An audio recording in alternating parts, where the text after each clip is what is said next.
how are you? Welcome to this channel and let's see our today's video, and that is first lesson of class 11 Being Neighborly written by Louisa May Alcott। तो बच्चों पहले देखने वाले writer के बारे में, तो इनका जन्म हुआ था 1832 में और डेथ हुई थी 1888 में। तो ये थी बच्चों 19वीं शताब्दी। तो वह एक अमेरिकन लेखिका थी। तो वह 19वीं शताब्दी के मध्य से 19वीं शताब्दी के अंत तक की एक प्रख्यात लेखिका थी। तो शुरुआती दौर में जो फेमिनिस्ट राइटर्स थे, मतलब स्त्रियों के लिए लिखने वाले, वह उनमें से एक थी। उनकी कई पुस्तकों में से उनकी किताबों की सीरीज, जिसमें लिटिल वुमेन यह उनकी शुरुआती किताब, लोगों में और क्रिटिक्स में दोनों में तकरीबन 150 साल से लोकप्रिय किताब बनी है। तो उनकी लिखने की जो शैली है वो सरल है और उनके लाइवली कैरेक्टर्स, मतलब जीवंत पात्रों ने बच्चों के और वयस्कों के दोनों के पीढ़ियों का दिल जीत लिया और उन्हें प्रभावित किया है। तो उनकी किताबों की जो सेटिंग रहती है, मतलब किताबों में वर्णन की हुई जो जगह है वो बोस्टन के उपनगर है। तो बोस्टन अमेरिका का एक शहर है बच्चों। उनका दुनिया को देखने का जो अंदाज है वह पूर्ण है और वह पूरी तरह से विश्वसनीय है। उनकी किताबों के जो कैरेक्टर्स है वो आकर्षक है और वो रीडर्स को कैप्टिवेट, मोहित करते हैं। तो आगे दिया गया जो पार्ट है वो लिटिल वुमन किताब से लिया गया है, जो 1868 में प्रकाशित हुई थी। तो यह कथा 4 बहनों की है, जिसमें बड़ी बहन है मैग, दूसरी है जो, तीसरी है बेथ और चौथी है एमी। उनका दोस्त लॉरी की है, उनके होशियार और प्यारे गरीब पेरेंट्स की है, जो ईस्ट कोस्ट ऑफ अमेरिका के एक शहर के उपनगर में रहते हैं। तो इस कथा ने युवाओं और वयस्कों दोनों के जनरेशंस की कल्पना को, सोच को जकड़ लिया, पकड़ लिया। इसमें दिखाया गया हर एक कैरेक्टर रियल है, विशिष्ट है। तो जब हम किताब पढ़ते हैं, हम उन चारों बहनों के साथ जुड़े रहते हैं। जब हम उनका संघर्ष, उनकी लड़ाई, उनका विजय और उनका आनंद जब पढ़ते हैं, यह कथा हमें हमारे जीवन के सभी चरणों में एक मार्गदर्शक प्रकाश के रूप का काम करती है। तो यह पाठ हमें इस किताब की ललचाने वाली, तरसाने वाली झलक को दिखाता है और एक आजीवन दोस्ती की शुरुआत बताता है, जो दोस्ती जो और लॉरी के बीच दिखाई गई है। तो जो अपने चारों बहनों में सबसे ज्यादा प्रसन्न है और एक्टिव है, और लॉरी उनका पड़ोसी है। तो जैसी किताब आगे बढ़ती है तो आगे मार्श फैमिली की वे लड़कियां और लॉरी गहरे दोस्त बन जाते हैं और आगे बहुत कुछ बन जाते हैं। तो यह थी इस लेसन के राइटर की और लेसन के बारे में थोड़ी सी इंफॉर्मेशन। तो चलिए देखते हैं आगे हमारा पूरा लेसन। तो इस लेसन का नाम है बीइंग नेबरली, मतलब अच्छे पड़ोसी बनो, दोस्ताना बनो। तो यहाँ पे अगर नेबरली की स्पेलिंग देखे तो ये अमेरिकन इंग्लिश है, जहाँ पे यू मिसिंग है। तो ऐसे ही कलर की और ऑनर की स्पेलिंग भी हमें अमेरिकन इंग्लिश में देखने को मिलते हैं। अब तुम क्या करने जा रही हो जो? एक बर्फीली दोपहर को, जिस दोपहर को बर्फ गिर रही थी, मैग ने अपनी बहन से पूछा। जब उसकी बहन जो रबर के बूट्स पहन के जोर जोर से अपने कदमों की आवाज करते हुए हॉल से आई। उसने छोटा सैक, मतलब जैकेट और टोपी पहनी थी। एक हाथ में उसके झाड़ू था तो दूसरे हाथ में फावड़ा था। एक्सरसाइज करने के लिए जा रही हूँ, जो ने शरारती ढंग से आंखों को चमकाते हुए उत्तर दिया, मतलब जोक किया। तो यहाँ पे जो का शरारती नेचर दिखाई देता है। तो मैग ने कांपते हुए उत्तर दिया, मुझे लगता है 2 लंबी दूर तक की सैरी आज की सुबह के लिए काफी हो गई है। आज बाहर कितनी ठंड है और उदासी भी है, और मैं तुम्हें यह सलाह देती हूँ कि तुम यही मेरी तरह आग के बाजू में वार्म, गर्म और ड्राई सूखी रहो। तो बड़ी बहन अपनी छोटी बहन को सलाह दे रही थी कि ठंड में उसे क्या करना चाहिए। तो जो ने भी उत्तर दिया कि मैं कभी सलाह नहीं लेती, मैं पूरा दिन एक पुसी कैट की तरह एक ही जगह पे बैठी नहीं रह सकती। तो यहाँ पे पुसी कैट एक आलसी इंसान को दर्शाती है। शायद वह अपने बहन को यह कह रही थी, मुझे आग के बाजू में थोड़ी देर के लिए भी सोना पसंद नहीं। मुझे तो साहसी कार्य पसंद है और मैं उन्हें ही ढूंढने जा रही हूँ। तो यहाँ पे जो बहुत ही एक्टिव और एडवेंचरस लड़की, ऐसा पता चलता है। मैग अपने पैरों को गर्म करने के लिए और आइवन हो नाम की नॉवेल पढ़ने के लिए चली जाती है, और जो अपनी पूरी ताकत से बाहर रास्ते में पड़ी बर्फ की खुदाई करना शुरू करती। बर्फ हल्की हल्की गिरी थी और जो ने अपने झाड़ू से जल्दी गार्डन का सारा रास्ता साफ कर दिया, जिससे उनकी तीसरी बहन बेथ जब सूरज निकलेगा तब सैर कर सके और अपनी टूटी हुई डॉल्स को भी बाहर ला सके। तो यहाँ पे जो हेल्पफुल भी है ये दिखाई दे रहा है। अब वहाँ जो गार्डन था वह अलग हो गया था। एक साइड में मार्श फैमिली तो दूसरी तरफ थी लॉरेंस। दोनों गार्डन शहर के उपनगर में थे, जो उपनगर अभी भी गांव की तरह ही लग रहा था, जहाँ पे वृक्ष वाटिका और घास के मैदान थे, बड़े बड़े गार्डन्स थे और शांत सड़कें थी। दो बड़ी एस्टेट को एक हेज मतलब फेंस ने बाड़े ने अलग किया था। एक तरफ पुराना ब्राउन कलर का घर था जो कुछ बेयर मतलब खाली और पुराना दिख रहा था, जिसकी दीवारों को वाइन्स ने मतलब क्रीपर्स ने लताओं ने ढक के रखा था और उन लताओं के ऊपर फूल भी खिले थे। तो इसका मतलब एक की हालत बहुत ज्यादा खराब थी।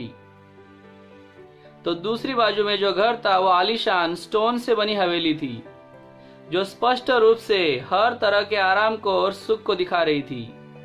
एक बड़ा सा घर और अच्छी तरह से रखे गए मैदान से लेकर कंजर्वेटरी मतलब जिसे हम ग्रीन हाउस कहते हैं, वनस्पति का रक्षा गृह, और पर्दों के बीच में मतलब हवेली के अंदर खूबसूरत चीजों की झलक किसी का भी ध्यान खींच सकती थी। मतलब वह बहुत ज्यादा अमीर घर था। फिर भी वह घर लोनली मतलब अकेला जीवन रहित था। कोई भी बच्चा उस मैदान में उछल कूद करता हुआ दिखाई नहीं देता था। कोई माँ जैसा चेहरा खिड़कियों से हंसता हुआ दिखाई नहीं देता था। वहाँ के बूढ़े दादा और उनके पोते के बगैर कुछ ही लोग वहाँ पे आते जाते थे, दिखते थे। मतलब उनके घर में ज्यादा लोग नहीं थे। जो के लाइवली फैंसी के लिए मतलब जीवित कल्पना शक्ति के लिए वह घर एक तरह का सम्मोहित करने वाला पैलेस था, जो फुल स्प्लेंडर से, पूरे वैभव से और डिलाइट से, सुख से भरा था। पर उसके मजे लेने के लिए कोई नहीं था, मतलब उसके मजे कोई नहीं ले रहा था। जो तो कब से उस पैलेस में छिपे वैभव को देखना चाहती थी और लॉरेंस के लड़के को जानना चाहती थी। तो ऐसा लग रहा था कि वह लड़का भी खुद की जान पहचान करवाना चाहता था, अगर वो खाली जानता कि शुरुआत कैसे करनी चाहिए। मतलब चारों बहनों में जो थी वो लॉरेंस के बॉय से मिलना चाहती थी और उनके घर को देखना चाहती थी, और दूसरी ओर लॉरेंस बॉय मतलब जो लॉरी था वो भी खुद को उनसे मिलाना चाहता था, लेकिन कभी मिला नहीं पाया। मतलब उसे दूसरों से दोस्ती किस तरह की जाती है ये पता नहीं था।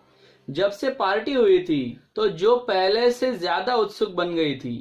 तो उस घर में कुछ तो बहुत बड़ी पार्टी हुई थी और वह अलग अलग तरीके से उससे दोस्ती करने की कोशिश कर रही थी, पर वह लड़का बहुत दिनों से जो को दिखाई नहीं दिया और जो ने सोचा वह कहीं दूर चला गया।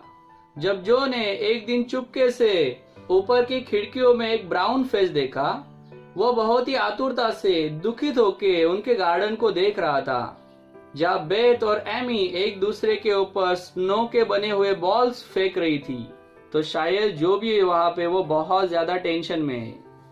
वह लड़का सोसाइटी के लिए मतलब लोगों से मिलने के लिए और उनके साथ मजे करने के लिए अस्वस्थ हो रहा है। जो ने खुद से ही कहा। उसके दादाजी को पता नहीं कि उसके लिए कौन सी चीज अच्छी है और उसे अकेला बंद करके रखा है। उसे जॉली बॉयज मतलब मजे करने वाले बॉयज के साथ खेलने की जरूरत है, या फिर किसी जवान या एक्टिव इंसान के साथ खेलने की जरूरत है। मतलब वो लड़का किस तरह ठीक होगा यह जो को पता है। मुझे वहां पे जाने की और उस बूढ़े जेंटलमैन को यह बात बताने की बहुत ज्यादा इच्छा है। मतलब जो उस लड़के की हेल्प करना चाहती है। उस आइडिया ने, कल्पना ने जो को खुश कर दिया। जिस जो को डेयरिंग काम करना अच्छा लगता था, जिसके अजीब कामों से मेघ हमेशा स्कैंडलाइज मतलब अपमानित होती थी, नाराज हो जाती थी। मतलब जो कभी कभी ऐसे एडवेंचरस काम करती थी जिसके वजह से उसकी बड़ी बहन को अपमानित होना पड़ता था। वहां पे जाने का उसका खुद का प्लान वो अभी भी भूली नहीं थी। और जब वह बर्फीली दोपहर आई, जो ने उस बारे में प्रयास करने के बारे में ठान ही लिया कि उस लड़के के लिए कुछ तो किया जा सकता है। तो यहाँ पे सैलेड का मतलब है किसी काम की शुरुआत करने के लिए निकलना।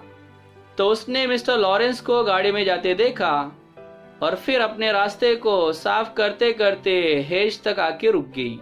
हेज मतलब कंपाउंड। और उस जगह का उसने सर्वे किया। उस घर में सब शांत था, नौकर दिखाई नहीं दे रहे थे और कोई भी इंसान दिख नहीं रहा था, किंतु एक घुंघराले काले बालों वाला सर मतलब इंसान अपने पतले हाथों का इस्तेमाल करके ऊपर की खिड़की में झुका हुआ दिख रहा था। मतलब कोई तो वहां ऊपर से झांक रहा था। वो वहां पे जो ने सोचा, बेचारा लड़का पूरी तरह से अकेला और बीमार, ऐसे उदास दिन में यह शर्म की बात है।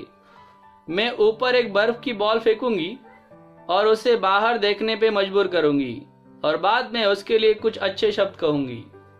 जो ने ठान लिया था। तो एक मुट्ठी भर सॉफ्ट बर्फ ऊपर गई। मतलब जो ने एक बर्फ का गोला उसकी तरफ फेंका और वह सब उनकी तरफ देखने लगा। तो वह इंसान पहले तो लिस्टलेस मतलब उदास लग रहा था और उसकी उदासी 1 मिनट में ही गायब हो गई, क्योंकि उसकी बड़ी आंखें चमकने लगी और उसके मुंह पे हंसी आई। जो ने भी अपने सर को हिलाया और वह हंसने लगी और अपने झाड़ू को फ्लरिश करने लगी, मतलब हिलाने लगी, जैसे कि वह उसे बाहर बुला रही थी। कैसे हो आप, क्या बीमार हो? जो ने उससे पूछा। लॉरी ने वह खिड़की खोली और कर्कश आवाज में कौवे के स्वर में उत्तर दिया, मैं ठीक हूँ, धन्यवाद। मुझे बहुत ज्यादा जुकाम हुआ था और इसीलिए मैं 1 हफ्ता घर में ही बंद था, लॉरी ने उत्तर दिया। मैं माफी चाहती हूँ, तो तुम अपने मन को किस तरह बहलाते हो? जो ने पूछा। मतलब टाइम पास किस तरह करते हो? मैं कुछ नहीं करता और यहाँ ऊपर किसी कब्र की तरह उदासी है, मतलब यहाँ पे मैं बहुत ज्यादा प्रसन्न नहीं हूँ, लॉरी ने उत्तर दिया। तो जो ने फिर से सवाल किया, तुम पढ़ते नहीं क्या? ज्यादा नहीं पढ़ता, वे मुझे पढ़ने नहीं देते, लॉरी ने भी उत्तर दिया। क्या तुम्हारे लिए कोई पढ़ नहीं सकता? जो ने पूछा। दादाजी कभी कभी पढ़ते, पर मेरी किताबों में उन्हें कोई दिलचस्पी नहीं और मुझे मिस्टर ब्रूक को बार बार पूछना पसंद नहीं, लॉरी ने जवाब दिया। तो यहाँ पे मिस्टर ब्रूक उनके ट्यूटर है जो उन्हें पढ़ाने आते थे। क्या कोई तुमसे मिलने नहीं आया? जो ने फिर और एक सवाल किया। यहाँ पे ऐसा कोई नहीं जिसे मैं मिलना चाहता हूँ। कुछ लड़के आते हैं जो रो मतलब झगड़ा उपद्रव मचाते हैं और मेरा सर कमजोर है, मैं यह सह नहीं पाता, लॉरी ने भी रिप्लाई दिया। क्या वहाँ पे कोई अच्छी लड़की नहीं जो तुम्हारे लिए कोई किताब पढ़े और तुम्हारा मन बहलाए? क्योंकि लड़कियां शांत रहती है और किसी की देखभाल करना उन्हें अच्छा लगता है, जो ने कहा। तो यहाँ पे जो लड़कियों का नेचर बता रही। नहीं, मैं किसी ऐसी लड़की को नहीं जानता, लॉरी ने कहा। तुम हमें तो जानते हो, जो ने शुरुआत की और बाद में हंसने लगी और रुक गई। तो लॉरी ने भी उत्तर दिया, हाँ यार, मैं तो तुम्हें जानता हूँ, कृपया क्या आप यहाँ पे आओगे? लॉरी ने जोर से पूछा। तो जो ने भी उत्तर दिया, मैं शांत नहीं और अच्छी लड़की भी नहीं हूँ, जैसे पहले उसने लड़कियों के बारे में बताया था, पर मैं आऊंगी अगर मेरी माँ मुझे आने देगी। मैं मेरी माँ से पूछने जाती हूँ और एक अच्छे लड़की की तरह तुम खिड़की बंद करो और मेरी आने की राह देखो।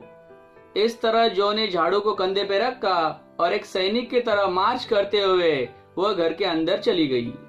सोच रही थी कि वे सारे के सारे उसके बारे में क्या कहेंगे। तो सारे के सारे मतलब उसकी बहनें और माँ। तो यहाँ पे लॉरी उसे किसी की कंपनी साथ मिलने वाली है, इस आइडिया के उत्साह में रोमांचित हो गया था और तैयार होने के लिए तेजी से गया, क्योंकि मिसेस मार्च ने कहा था कि वह लिटिल जेंटलमैन है और घर में आने वाले मेहमानों को वह सम्मान दे सकता है। तो लिटिल जेंटलमैन मतलब एक छोटे आयु वाला सज्जन व्यक्ति या फिर एक बहुत बड़े घर का छोटा बच्चा, उसे भी लिटिल जेंटलमैन कहा जा सकता है। पर कैसे? अपने पेट मतलब सर के ऊपर के जो घुंघराले बाल थे वह उसने संवारे, अच्छे रंग के कपड़े पहने, रूम को अच्छे से साफ करने की कोशिश की, जिसे साफ करने के लिए उसके घर में आधा डजन से ज्यादा नौकर थे जिन्हें सारी चीजें अच्छे से रखनी चाहिए थी। तो वह सच में एक लिटिल जेंटलमैन बनने की कोशिश कर रहा था। तो यहाँ पे मिसेस मार्च मतलब उसकी माँ या दादी होंगी। थोड़ी देर में ही एक जोर से घंटे की आवाज दरवाजे के यहाँ पे सुनाई दी और एक डिसाइडेड वॉइस मतलब जो कि निश्चित आवाज मिस्टर लॉरी को पूछने लगी। मतलब जो वहां पे आई होगी और वहां पे नौकर को मिस्टर लॉरी के बारे में उन्होंने पूछा होगा और वहां का नौकर जो सरप्राइज हो गया था और लॉरी को बताने के लिए आया कि एक यंग लेडी आपसे मिलने आई है। तो वो नौकर चकित हो गया होगा क्योंकि लॉरी से शायद ही कोई स्ट्रेंजर मिलने आता होगा। तो लॉरी ने भी कहा ठीक है, उसे ऊपर का रास्ता दिखाओ, वह मिस जो है। तो लॉरी अब उसके छोटे से पार्लर मतलब वेटिंग रूम में जो से मिलने चला जाता है। तो जो का चेहरा रोजी है मतलब उज्जवल है और वह काफी रिलैक्स लग रही। हालांकि उसके हाथ में एक डिश थी और दूसरे हाथ में बेथ ने दिए हुए 3 किटन्स थे। तो वह भी लॉरी को खुश करने के लिए यह सब कर रही होगी। तो ये रही मैं बैग और बैगेज के साथ मतलब बोरिया बिस्तर के साथ। मतलब एक्चुअल में जो कैसी है वो खुद को बता रही है। मेरी माँ ने साथ में प्यार भेजा है। वह खुश होती अगर यह चीजें मैं आपके लिए बनाती। मेरी बहन मेघ चाहती थी कि मैं तुम्हारे लिए ब्लू मांच मतलब बादाम और दूध से बनी जेली लेके आऊं क्योंकि वह उसे बहुत अच्छे से बनाती है। और मेरी दूसरी बहन बेथ ने सोचा कि तुम्हारे लिए बिल्लियां कंफर्टिंग बनेगी मतलब तुम्हें आराम दिलाएगी। मुझे लगता है कि तुम्हें उनके ऊपर हंसी आएगी पर मैं उन्हें मना नहीं कर सकी। वह तुम्हारे लिए कुछ करने के लिए बहुत ज्यादा एंग्शियस आतुर थी। तो यह सब ऐसे हुआ और बेथ की बिल्लियों वाली बात उसे इतनी फनी लगी कि लॉरी अपने हंसी को रोक ही नहीं पाया और अपने बैशफुलनेस शर्म को वो भूल गया और कुछ ही पल में वह एक सोशल मतलब बोलने वाला लड़का बन गया। खाने के लिए यह डिश बहुत ही अच्छी दिख रही है, लॉरी ने खुशी से मुस्कुराते हुए कहा जब जो ने डिश को खोला और दिखाया द ब्लू मांच की डिश जिसे हरे पत्तों से और लाल रंग के फूलों से गार्निश सजाया गया था। तो यहाँ पे स्कारलेट फ्लावर्स का मतलब है लाल रंग के फूल और जिरेनियम एक फूल का प्रकार है जो काफी फेमस है और एमिस्पेट मतलब सबसे छोटी जो एमी थी उसने बहुत ही प्यार से जिन फूलों को संभाला था वह फूल। तो लॉरी को वह डिश बहुत ही पसंद आई और उसने उस डिश की तारीफ की। तो उसकी तारीफ सुन के जो ने भी कहा उसमें कोई बड़ी बात नहीं, सबको तुम्हारे बारे में संवेदना है और वे सब दिखाना चाहते थे। और वह जेली पुडिंग चाय के साथ लेने के लिए किसी लड़की को बोलना मतलब नौकरानी को। उसे खाना बहुत ही आसान है और खाने में वो इतनी सॉफ्ट है कि तुम्हारे गले को बिना चोट पहुंचाए आराम से वो पेट में चली जाएंगी। तो जुकाम से जो उसका गला खराब हुआ है उसके लिए ये आराम दिलाएगी। क्या आरामदायक रूम है, जो ने चकित होके कहा। तो लॉरी ने भी उत्तर दिया यह और अच्छी रहती अगर उसे रखा जाता, पर यहाँ की नौकरानियां आलसी है और मैं नहीं जानता कि मैं उन्हें यह कैसे याद दिलाऊं। इसकी मुझे हमेशा चिंता रहती है। मतलब इतने सारे नौकर रहने के बावजूद उनका घर जैसा चाहिए वैसा ठीक ठाक नहीं था। जो ने कहा मैं इसे 2 मिनट में ठीक कर दूंगी, बस हर्थ की जगह साफ करनी पड़ेगी मतलब भट्टी की, और भट्टी के ऊपर की जो मेंटल पीस है मतलब लकड़ी की जो फल्ली है उसके ऊपर की चीजों को सीधा रखना होगा और किताबें यहाँ रखेंगे और बॉटल्स वहां रखेंगे और तुम्हारा सोफा प्रकाश से दूर रखेंगे और तकियों को अच्छे से प्लम्प्ड मतलब मोटा करके रखेंगे, तो हो जाएगा तुम्हारा काम। और जैसा उसने चाहा था जो ने हंसते हुए और बातें करते हुए सारी चीजों को सही जगह पे तेजी से रख दिया और उस रूम का रूप ही बदल दिया। लॉरी बिना बोले उसकी तरफ शांति से आदरता पूर्वक देख रहा था और जब जो ने उसे उसके सोफे पे बैठने का इशारा किया वह सेटिस्फाइड होके बैठ गया और कृतज्ञता से कहने लगा आप कितने अच्छे हो। हाँ ऐसा ही चाहिए था मुझे मेरा रूम। मतलब लॉरी जो के काम से बहुत ज्यादा खुश हुआ। अब कृपया एक बड़ी सी चेयर पे आप भी बैठ जाइए और मुझे आपका जी बहलाने दीजिए। तो यहाँ पे एक बात नोटिस होने लायक है कि लॉरी अब अपनी बीमारी भूल गया है। जो ने भी रिप्लाई दिया नहीं मैं तो तुम्हारा मन बहलाने आई हूँ। क्या मैं तुम्हारे लिए कोई किताब जोर से पढूं? और जो पास में दिल को ललचाने वाली किताबों की तरफ प्यार से देखने लगी। मतलब वहाँ की किताबें उसे बहुत ज्यादा पसंद आई और वह अब लॉरी का मन बहलाने के लिए किताबें पढ़ने वाली थी।